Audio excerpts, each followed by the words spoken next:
Assalaamu calaykum kusoo dhawaada youtube-kayga maanta waxaan sharaxaynaa filim khiyaaliya oo lagu magacaabo Carbon. Filimku wuxuu ku bilaabayaa sanadka 2016 markaasoo dhulku noqday dhul abaara sababtoo kuleylka caalamiga awgeed. Oksijiinta iyo biyaha la cabo waxa kaliya heli kara dadka hodanka sababtoo xaddiga kaarboon hawada ku jira oo yar neefsashada banaanka wax aan macquul ahayn.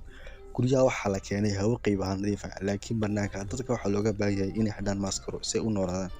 bani'aadamka caafimaadka qaba waxa ku neefsan kara qiyaastii 5 daqiiqo gudahood haddii aysan xiran maaskaro oksijiin ah.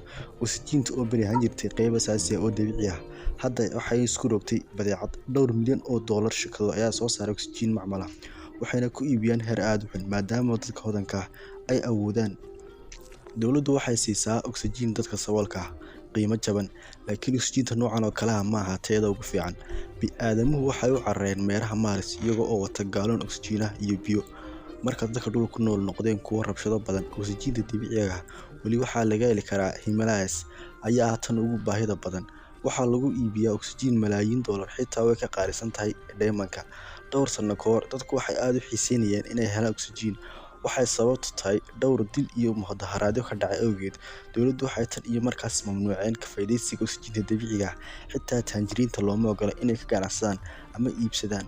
Markii tahriibinta oksijiinta noocan oo kale ah la bilaabay, dawladdu waxay hirgelisay heer cusub kaas oo loo ogolayn dadku inay ka baxaan guryahooda wixii ka dambeeyay 6 galabnimo.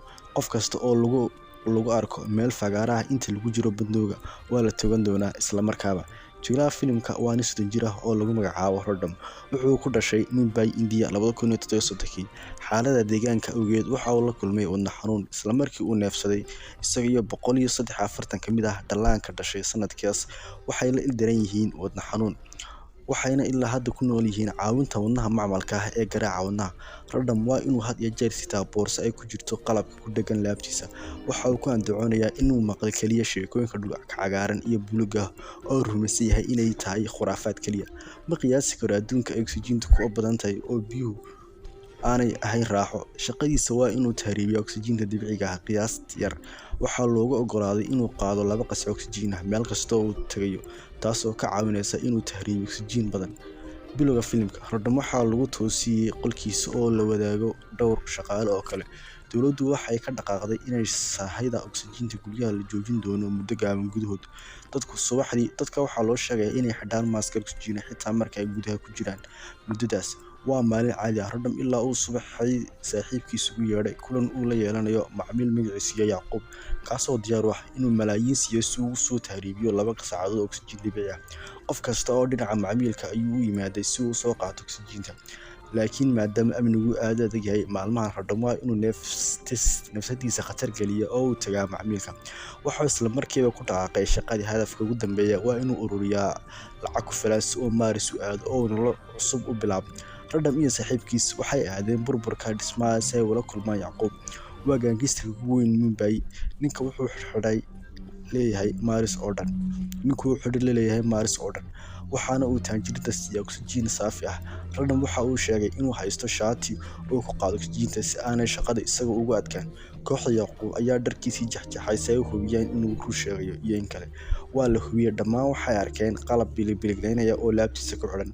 Ganacsatadu waxay siinayaan 10 milyan oo rubi midkiiba laakiin waxa uu doonayaa Rodham ugu yaraan 40 milyan oo rubi. Yacquub ma hubo awoodda Rodham wuxuu ku xujiyay ciyaar lagdan cudud ah. Ciyaarta ayaa bilaamaysa. Yacquub waxa uu iska saaray maaskar oksijiinta ah. Rodham sidoo kale waa laga saaray si cadaalad ah. Oksijiinta Rodham waxay dhib ku ah neefsashada oo waa inuu si ula kac ah u lumiyaa si uu markale u xidho maaskaraha sababtoo ah wuxuu muujiyay geesinimo. Yacquub oo la dhacay waxa uu aqbalay inuu siiyo 40 milyan oo rubi hadda. Rodham waa inuu keenaa 2 saacadood oksijiin ah dhanka kale ee boostejada oo uu dhiibo macmiil ka yimid Mars oo lagu magacaabo Shah. Waa inuu la soo noqdaa lacagta ka hor intuu bandowgu dhicin fiidka. Haddii kale heshiiska waxaa loo tixgelinayaa mid dhicisoobay oo Rodham iyo saaxiibkiis waa la dili doonaa. Intaa kadib Rodham waxa uu joogaa saldhigga metro oo sidoo kale ah barta kantaroolka. Waxa uu shandadiisa ku hayaa gasaacada oksijiin taasoo haddii la hubiyo ay banaanka soo dhigi doonto oksijiin sharci darro ah inuu wado. Rodham waxa uu rajeynayaa in maadaama kaarka aqoonsiga haysto sarkaalka ammaanku aanu aad u adkeynayn si uu hubiyo gasaacadaha oksijiinta aad ayuu u nacsayay oo uu barafoobay marka ay noqotay inuu galo xitaa wuxuu taliyuu sheegay in aanu lumin kaarka aqoonsigiisa haddii kale wuxuu ku dambeyn doonaa saldhigga inta ka hadhay noloshiisa. Muddo kadib waxa uu gaadhay guri uu macmiil ku sugayay shaah waxaa loo duuliyay Maaris markii uu 5 sano jir ahaa sababtoo ah waalidkii maalqabeen bahayaan waxa uu ku nool yahay oksijiin macmal ah oo tayo sare leh oo aan weli u ficneyn sida oksijiinta dabiiciga ah. Sidaa darteed ninku wuxuu had iyo jeer jecel yahay inuu iibsado gasaacadaha oksijiin dabiiciga ah. Dhowaan ayuu dhulka ugu soo noqday isla sababtaas oo kale. Koob ay biyo nadiif ah ka buuxaan ayaa miiska saaran. biyaha nadiif ah kaliya waxaa loogu talagalay dadka hodanka ah. Shaw wuxuu sheegayaa in dadka degan Maaris kaliya ay ugu soo laabtaan dhulka raaxaysi iyo ganacsi. Radam waxa uu helay tilmaam wuxuuna soo saaray gasaacadii oksijiinta ah. Oksijiinta waxaa loo ururiyay oo lagu baakadiyay 800 oo mitir oo ka sareysa heerka badda, taasoo ka dhigaysa mid aan sunahayn 100% ay saafi tahay. Shaw waxa uu eegayaa gasaacada oo muuqda inuu la dhacay iyaga, hase yeeshee marka Radam uu weydiistay lacagtii uu ka diiday isagoo ku andacoonaya in oksijiinta laga yaabaa inay ku dhex jirto qoyaan isku qarsoon. Radam ayaa ku jawaabay in xitaa haddii oksijiintu leedahay qoyaan ay tahay dufcaddii ugu dambeysay ee ka imanaysa Himalaya dhawaan. Noocyadan sidoo kale diyaar uma noqon doonaan iib. Waxa uu soo jeedinayaa in macmiilku inuu fursadan ka faa'iideysto, balse ereyadiisa waxay ka dhigayaan in Shaw uu aad ugu shakiyay. Marka ay labadoodu wada shakeysteen, Shaw waxa uu sheegay in dhulku uu si xun u gariiri doono dhawaan, sida uu sheegay in miiska ayaa bilaabay inuu ruxmo. Radam ayaa go'aansaday in miisku dhab ahaantii yahay sanduuq leh ay wax ama qof gudaha ugu jiraan. Labadoodiiba waxay sii wateen gorgortankii muddo dheer ama socon ka hor inta aanu sanduuqu mar kale dhaqaaqin. Radam waxa uu bilaabay inuu joojiyo heshiiska rabshad la'aan, laakiin markuu arkay in macmiilku aanu doonayn inuu bixiyo lacagta, wuxuu la soo baxay baaskoolad. Shaw sidoo kale wuxuu la soo baxay baaskoolad. Labadii baaskoolad ayaa isku qabteen iyada oo Radam uu dareemayo Shaw waxa uu u muuqdaa mid aad u faraxsan. Waxa uu ku andacoonayaa in noloshiisa Maaris ay ahayd mid caajis ah oo dagaalkooda ka dhigayo mid farxad leh. Ilbiriqsiyo gudahood Radam ayaa madaxa ka toogtay oo dilay Shaw. Waxa uu gartay in kaliya mid iyaga ka mid ah uu noolaan karo, sidaa darteed waxa uu qaatay fursadda kaliya oo haysto. Intaa kadib waxa uu furay sanduuqii waxaana uu la yaabay inuu ka arkay gabadh ku dhex xidhan. Waxay xidhan tahay oo waxay u muuqataa mid la afduubtay isagoo aan hubin waxay awood u leedahay inay sameyso. Waxa uu ka qabtay baaskooladiisii. Gabadhu naxdin darteed ayay la barafooday, laakiin markii gacmaheeda xadhigii ka furtay, Radam wuxuu ugu hanjabay inay aamusto sababtoo ah ma rabo inuu dilo. Markay sheegaysanayeen, gabadhu waxay daa ka qaaday in ninka uu dilay Radam uusan ahayn Shaw. Midka Shaw dhabta ah wuxuu yaalaa qolka jiifka. Wuxuu soo baxday in ninkii Radam la hadlay ilaa hadda uu iska dhigayay inuu yahay Shaw si uu joojiyo. Runtii waxa uu ahaa ninkii garaacay ee dilay Shaw daqiiqado ka hor. Gabadhu waxay sidoo kale daa ka qaaday in ninka wax ku dhuftay uu doonayo inuu tahriibo Maaris ka hor inta uusan Radam iman. Radam waxa uu ogyahay in haddii uu ku laabtay Yacquub isagoo aan lacag wadin inuu dili doono. Sidaa darteed waxa uu eegay guriga oo uu helay dhowr gaalon oo biyo nadiif ah. Waxoogaa ku dhawaad ma rumaysan hantida ka horeysa. Waxa uu rabaa inuu dibadda u dhoofiyo, laakiin koonteerada waxay leeyihiin nidaam ammaan oo la dhisay, taasoo micnaheedu yahay haddii qofku isku dayo inuu ka saaro dhismaha iyadoo aan lahayn koodka furaha, booliisku waa la wargelin doonaa. Isla markaa waxaa lagu dhawaaqay in bandooga fiidka hogaya. Heshiiska Radam uu guuldaraystay markaa waa hubaa in la dili doono haddii uu ku laabto guriga.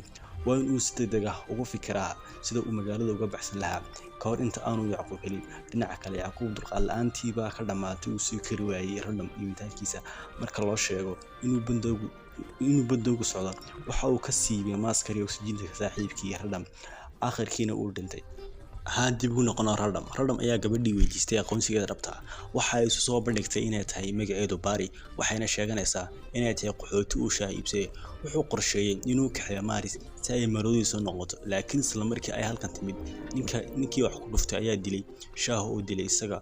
Markii labadoodu wada hadlayeen, Radam wadnihiisa macmalka ayaa u digay kuleylka. Bari waxay go'aansatay inay dareysiso, taas oo ka dhigaysa mid aad u sii gududan. Markii uu weydiistay waxay rabto inay hadda sameyso, Bari waxay ku andacoonaysaa inay u safri doonto adduunka. Si la yaab leh waxay ku celcelinaysaa isla shay iyadoo codkeedu aad iyo aad rabad isugu bedelayo. dham waxa weydiiyay inay fiican tahay waxay markii ogaatay inay tahay rabad kaliya loo qorsheeyay inay u maleyso inay tahay bini'aadan baari way ka xumaatay waxay isla markiiba damisay awoodadii radham kaliya ayaa soo hadhay imika wuxuu qorsheynay inuu cararo isla markaa bandooga la qaado dhowr saacadood kadib waxa uu ku neefsaday oksijiin gaar ah si fiican uma socoto sababtoo ah qulqulka oksijiinta ayaa ka dhigaya inuu suuxo subaxdii dambe markuu soo toosay Yacquub iyo kooxdiisa ayaa hor istaagan waxay ku xidheen kursi iyagoo u maleynaya inuu shaah dilay radham waxa isku dayaa inuu sharo waxa dhabta ay dhacay laakiin Yacquub marmaysan isaga kooxdiisu ma dareemayaan in nidaam ku dhagan gaalonada biyaha oo waxay bilaabeen inay u qaadaan biyaha wiisha Yacquub uu ka baxay isagoo ku xidhan kursi si loogu xidho dilka shaah si kastaba ahaatee markay isku dayeen inay la socdaan biyaha alarmiga ayaa soo dhacay isagoo u digaya booliska isla markiiba baari waxay ka furtay radham xadhigii boolisku waxay qaabteen Yacquub iyo kooxdiisa dhammaan maadaama ay qaadanayeen gaalonada biyaha ee la tahriibiyo dhamaadka radham iyo baari waxay maarayeen inay ka baxsadaan marin sirah subaskira channelka sidoo shid muuqaalo badan oo xiiso geliya maadsani